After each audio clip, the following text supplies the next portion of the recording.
Hello everyone, my name is Christina Kara. I'm a multimedia artist, curator and educator, and today we're going to talk about editing tools for video and audio. Everyone who has a phone shoot video on it at least once, but not everyone is equally brave to test out an ultimate instrument for a time-based storytelling, which is editing. Editing can really put to a test your sense of the timing and rhythm, and even though you still can rely on the visual commandments which we learned in a previous unit, you will find yourself in completely new territory of the moving image and sequential storytelling. So how do we use design principles with moving image? So first of all, which is quite different from other visual media, no matter what is happening in your scene and how changing mood through your story, you always have to stick to the same type of canvas. You have the size of your frame, and this is going to be window in your story world, which you have to stick to from the beginning to the end. And that is why I think it is going to be useful to you to learn a little bit more about common shot types. So types of the shot in a filmmaking are defined by how much of the person you see in a frame in a given moment of time.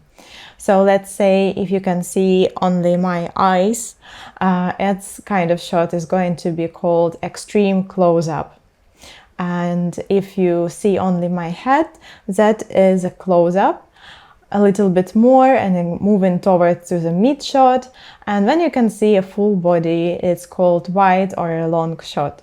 So before you start thinking about the composition and layout and space and emphasis and other design principles and elements, you need to bear in mind that type of a shot is constantly changing within one thing. So while some directors very meticulously plan all of their shots and how to carry them out, other directors save their curatorial approach only for the key moments in a story, specific scenes and specific elements that they want to draw attention with, and the rest of the time they are relying on the dynamics of the motion. And when you are editing, you need to feel the visual language of your footage. Another useful tool for you is camera movements. I believe you already have been doing this, but maybe was not aware of the names of those actions. Obviously, everyone familiar with the idea of zooming in and zooming out when we are magnifying into subject, but camera remains still on the same spot, which is quite opposite to what is dolling. Dolling is when camera actually moving towards the character or backwards from it. The dolling can create a very interesting effect in a movie when it feels like viewer is present in a scene because what we see through the camera. And another camera movement which is very common is called panning, and basically it means that camera is standing still and you're taking a panoramic shot of your surroundings. I leave the rest of the shots for you to explore, and now I want us to look at the example. This car edit was made in an application called InShot, and I highly recommend you to check it out. It's a very nice, user-friendly, beginner-friendly tool to start editing, which was designed specifically for portable devices. So basically you can edit anywhere, anytime. Despite of that, it's quite capable of editing videos of a different complexity. So let's look at example and try to guess what kind of design principles went into animating the still image into a video. So as you can see, the movement of the car aligns with the camera movement of zooming in and zooming out. And also there is one more design element used, which actually comes from a graphic design, which is masking, and it's allowed to separate objects from a background and edit them separately. And now let's look into editing techniques. So we're going to learn about different kinds of cuts, because everything in editing is about cutting. So a standard cut or a hard cut is just cut between any two shots, which are usually not connected by the same idea. It can be two different scenes, two different locations, or two different characters. For example, jump cut is a different type of shot when you are abruptly stopping on the motion of the character and showing their location a few seconds later, which creates a little bit of confusion and disorientation of the viewer of how the character jumped from one place to another, and this is where actually name is coming from. And one more type of a shot, which you can see in the example on a footage, which was edited also in an InShot, but now in a video mode of this software. It's called match shot. So basically we are matching two shots by some of the similarities in their elements. It can be the shape of the element, it can be color, it can be their position within the frame. And this is exactly our case, because the lemon and the lemonade are placed at the same position on the table. If you like editing, but you would like to do it on a bigger screen, I highly recommend you to test out CapCut.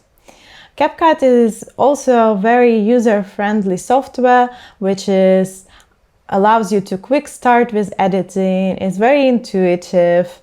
It does not require any complex knowledge. It also powered by a lot of AI tools and offers you templates and effects, which allows you to create a lot of fun videos for a variety of reasons, whether for social media or for blogging, or maybe even for small short movies if you want to test yourself as a director. Another feature which comes with CapCut is possibility to edit sound, which is not present in an InShot. So in CapCut, you already have a library of sound effects, which can help you to bring into life your still photos. It's also helpful if you have footage which doesn't come with original sound, and you can revive it a little bit. You can also do dubbing of your videos using VoiceOver or AI generation tool. And also CapCut includes music library. However, it's available for subscribed users only. So basically you can use it, but unfortunately you cannot export a video with music you used for the editing. But if you subscribe, it can be a very useful feature for you if you are using YouTube a lot, because it's going to prevent all the issues with demonetization, because all the music they are providing is copyright free. And as we've been talking about music and video editing, I want to challenge you a little bit to exercise your sense of rhythm, because it's very important for an editor. And I want to introduce you to this playful exercise. So what I've done, I opened CapCut and I just randomly choose a music I liked. By some reason it was called Tropical Haze. So I decided that I'm going to go to the stock library. I choose Pixabay and source a lot of videos which are related to tropics. And what you need to do right now is to edit your video to the beat. So basically, in this exercise, you will try to match your cuts and motion within a frame to the beats of the music. And this is where big screen comes very handy, because you need to enlarge your audio track and explore top peaks of your audio wave, which are going to identify the beginning of your beats. And this is how you can visually match your cuts. But you also need to listen carefully, because when you're matching motion inside the frame with the beat, you cannot really visually see it. You can only hear it and rely on your ear. So let's see, how did it go?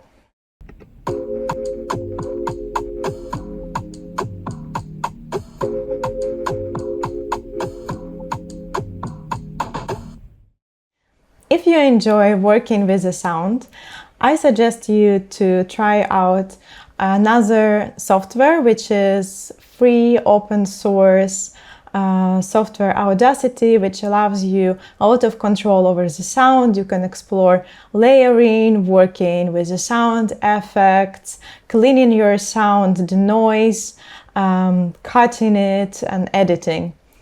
And another thing which may be useful for any kind of the video work is to not only get acquainted with stock libraries for your footage, but also explore sound archives and libraries over the internet, because not all the sound can be used within your software, as we already discussed the issue with the music on a CapCut. So instead you can source your music tracks from different websites and sources and gracefully avoid this issue.